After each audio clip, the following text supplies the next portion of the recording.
What up, guys? The Bench Buddies are back with our Week 20 preview and picks, meaning that we are down to the final four teams in college football. And before we get started, we got to talk about how we got to the final four. And you can look from that list. Me going 0-4 in the four games of the deciding. I was right there for that Arizona State game, didn't get that one. And then I really didn't have to sweat out any of the other games. So for me, it wasn't really that big of a loss. Um, Obviously the games were great games. All four of the buys lost, and I think that's something to take note of. People don't want to say it's the buys, but it's kind of like baseball. Let's be honest. These teams haven't been hitting each other, and just like baseball, they haven't seen live pitching, a different team across from them, for a week and a half, where these teams played a game last week. And you see it even in the NFL, if you want to make that comparison, where coming off of a bye week, they're just something's off with them, just knocking a little rust off. And I think going forward, sooner or later, it's going to be 16 teams, 24 teams, so it probably won't be that big of an issue. But it's just something to note in that first year of the bye. And then obviously, our Wolverines just taking it to Alabama in the first quarter and then just going MIA the rest of the game. But we did enough to win the game, and that's all that matters. And then I think the biggest surprise, in my opinion, on this slide for these teams is Ole Miss just dominating Duke. I thought they were going to win that game, but it was what, like 24 nothing at the end of the first, or Yeah, so it was just over dominated. at the end of the first quarter. And Jackson Dart obviously played exceptional. And if any somehow, some way, an NFL scout's watching, I like Jackson Dart as the best quarterback in that class. Could be a hot take, but I think Dart has the most pro potential because he just somehow, some way can make plays and is getting overlooked, obviously, at Ole Miss. Yeah, they were very impressive. Unlike the rest of the SEC, a lot of people complaining that Alabama, maybe even South Carolina and Ole Miss should have got in the playoff. And I know bowl games are not what they used to be. You can't really base everything off them. But I do think, Alabama and South Carolina losing those two games definitely didn't help the argument. And then Georgia, I know they're without Carson Beck. But let's be honest, Carson Beck was really struggling at the end of the season. I don't think if he plays, they win that game. Maybe it's a little bit closer. They score one more touchdown, but they weren't going to win that game. Notre Dame just outclassed them. So I think it's definitely a look in the mirror for the SEC. I'm not saying they've been surpassed in general, but I think this year it's safe to say the Big Ten was the better league, and maybe even last year too. But as for Michigan, they won the game without an offense. They got the ball in the red zone off a turnover multiple times, so they were really gifted all of their points. But I'm really excited to see how the offense looks next year with Bryce Underwood and how the defense looks because they were missing a lot of guys in that game. And I'm excited, just to see how the Final Four goes for the rest of the way this season, so we can get to the off season and start getting excited again and not thinking about those five losses. Yeah, and then since you bring up Bryce Underwood, I think it would be an interesting piece moving forward if these early enrollees could play in these bowl games. Why not? The transfer portal's open. Guys are already hopping on different teams before technically the season ends. So if you can bring guys in the portal and let them go, why not have your early enrollees? Just throw them out there maybe for a drive or two. I mean, that'll definitely get some more bowl games like, oh, like I'm sure people that aren't Michigan fans or Bama fans would have probably tuned in to see number one quarterback at least go out there for a series or two. And that obviously goes for all teams too. Maybe they can head into that spring game knowing, hey, maybe this guy's gonna jump this guy in the depth chart moving forward. And then obviously the Buffalo game, Buffalo pretty much dominated this one. We stand correct that Liberty was the worst undefeated team of all time at 8-0, and they just kept on proving it. So we'll jump to the Orange Bowl Thursday night. I'm going with Notre Dame here. I think it's because Marcus Freeman is going to outcoach James Franklin. And it might be like a little lukewarm take, but I think Marcus Freeman is getting up there to possibly top 10, maybe even top five coach in college football at this Oh point. yeah. Obviously, the early season is what's holding me back from putting him in the top three. But if he can figure out the early season woes that they've had these last 2 years, losing to Marshall and losing to NIU, Marcus Freeman is no doubt a culture setter, changed the culture at Notre Dame. Like immediate, you can go back to immediately when he got hired and they walked in the room, they were fighting for that guy, and obviously it shows here. Notre Dame, what they're doing this year in year two of Freeman is light years ahead of what Brian Kelly did. And it's crazy to think because Brian Kelly was a great coach at Notre Dame, but Marcus Freeman's young. He's got his team, he's out there. And now the keys to the game, I'm going with Jeremiah Love. He's on track to play in this game, tweaking his knee injury, which could be a little concerning in this game, but it is played on grass, so that's helpful, obviously. And Notre Dame's going to win this game through Jeremiah Love, but also through the wide receiver room, because I think if Notre Dame actually wants to score a lot on this Penn State team, because we've seen Penn State give up a lot of points, but they can also score it. Notre Dame's going to have to be able to throw the ball. They can't rely on the Riley Leonard, Jeremiah run game all game. So look for Bo Collins to get involved. He's kind of their big playmaker that they can get involved into the game. If he somehow, some way gets going early, I think Notre Dame is just too good to stop. Yeah, I agree. I think both of these teams play similar brands. They both want to win in similar ways. I just think Notre Dame does it a little bit better than Penn State. I would say Penn State has a path. If we see the potential first round pick, Drew Aller, then they have a shot to win this game. But, if we don't see that, which I don't think we will, I think Notre Dame has the upper hand in this matchup. And like you said, Marcus Freeman has really proved himself as one of the top coaches in the country. Yes, he's had some bad losses, including NIU, but I think he's also really solidified himself with a lot of big wins. And then last week just was the cherry on top, beating the top SEC team this year.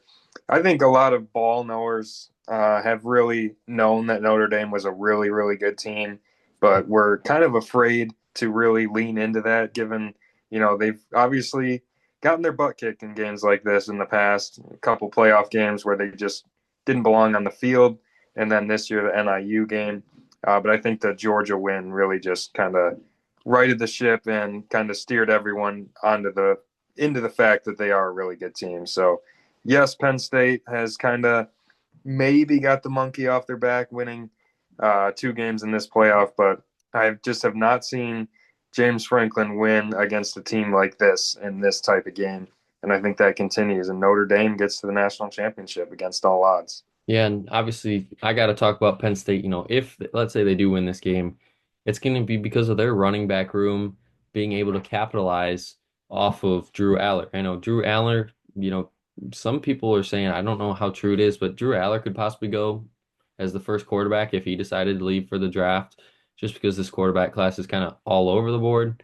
Aller has played very good in the two playoff games he's been in, even in the Big Ten championship as well. And to I thought the allegations were still true of him being a fraud in big time games, but he's really kind of proven us wrong here these last three games. Now, if they're gonna win, they're gonna have to somehow be able to stop that run game I was talking about for Notre Dame. And this defense has shown up the last few weeks. The Big Ten game, I think you can kind of throw that one out the window because that's normally a high scoring game in the Big Ten championship game, which is pretty crazy, in recent years. James Franklin, like you said, getting the monkey off his back. If he wins this game to get to the championship, I don't think you can really say anything else about James Franklin because he's finally doing that, going even further than he has in recent years. Obviously, never made the playoff. This year could get to the championship. He's going to put those to rest. And, I just think this is going to be the better game of the two. Yeah, I think it'll be a great game. I think this is going to come right down to the wire. Like I said, two teams that play very similar brands. But I just think Notre Dame's running game is going to be a little bit better. Yes, Penn State has Tyler Warren, but I think Notre Dame has a lot more of an answer for him than anyone else really has outside of Ohio State. So I think they're going to have just enough here in this game. Their defense looked really, really good against Georgia. Like I said, I know it was a backup quarterback, but they were still really impressive. And I think that continues here with Drew Aller. So I think they have just enough to get to the national championship. And then obviously the other game, Ohio State and Texas in the Cotton Bowl. And you could say it's a home game for Texas, obviously being played in Dallas, not far from their campus. Now, Ohio State, it doesn't matter where they're playing this game. They're the hottest team in this thing left. Let's be honest. This team, it was 24-0 against Tennessee, 24-0 against Oregon in the first quarter. And I wouldn't be shocked if we see a letdown from Texas because what they're coming off of that Arizona State game, the defense let them down. I wouldn't be shocked if that kind of trickles into the first quarter a little bit and Ohio State gets up early, and I think that's enough for them to get the win. Yeah, I just think Texas is going to do what Tennessee and Oregon could not do. And they're going to limit the start for Ohio State. They're not going to let them get out to that 21-0 burst in the first quarter like they've been able to do in their first two games in the playoff. I think Texas's defense is a lot better than Tennessee and Oregon. Both of those defenses could not cover anybody on Ohio State. Ohio State was just throwing the ball at will. Texas has a very good D line, maybe the best in the country, probably second behind Michigan. But they, I think, can get to the quarterback better than Ohio State's first two opponents. And we saw Michigan kind of give Will Howard fits. He was kind of seeing ghosts in the second half in that game after Michigan got pressure. And I think Texas can run the ball with success, unlike Michigan. And Oregon and Tennessee both have very good run games. They just never had a chance to use them because they were down 21-0 from the jump. So if Texas can weather the storm to start the game, we've seen Ryan Day kind of fold in these close games that come down to the wire in big games. So if Texas can just stay the course for long enough, I think they're going to have enough to win this game. Because remember, they do have experience. They just went to overtime with Arizona State. They lost a playoff game last year that came right down to the wire with Washington. So they've been here before, and I think they are going to, I guess, pull a somewhat big upset here as 5.5 point dogs, and I think they can beat Ohio State. And I think the key to the game for me, it might be a little surprising not stopping Ohio State's offense. If it is going to be a close game like we both think, it's going to be special teams. These kickers have struggled here in recent weeks. Burt Auburn for Texas, missing the game winner to send it to overtime where they were one play away from not even being in this position. Then Ohio State, obviously their kicker in the Michigan game, forgot to kick the ball. Let's be honest, at home, great environment. I mean, he's done well the last 2 weeks, but I'm sure it's still there in the back of his mind. And whoever dominates special teams, change of field, punting, kicking, even on kickoffs, I think you'll get to know that going into halftime. And I think whoever's winning that at halftime is going to come out the winner of this game. Yeah, special teams are going to be important. I mean, like you said, Jaden Fielding really struggled against Michigan. And I think Burt Auburn has had struggles for the last really second half of the season. He's been struggling mentally. So I think that could be, if this is a close game, that could be really important. But I just think Ohio State has kind of, they've had it made really to start the playoff, getting off to 21-0 leads against Tennessee and 34-0 against Oregon. They've been able to really just control the game the rest of the way, which is great. Obviously, if you can dominate two playoff games, that's really impressive. But they haven't really been tested since the Michigan game, and we saw what happened there in the second half. They just couldn't move the ball on offense. Looked like a completely different team, and we've seen that in past seasons as well.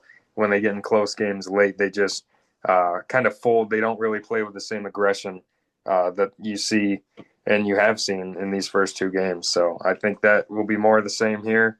And like I said, if Texas can not get off to the same start as Tennessee and Oregon, then Texas has every bit of what they need to pull this upset. I think they have a really strong run game. They play really well on both sides of the line of scrimmage. And I think they can have more of an answer for Jeremiah Smith than we've seen in past games. Yeah, and that's going to be it, obviously, for our picks this week. Check back next week to see who we have in the national championship. Then, obviously, we'll be going more in depth in the championship, how they got here, and the full backstory leading up to the championship. But until the next time, the Bench Buddies are out.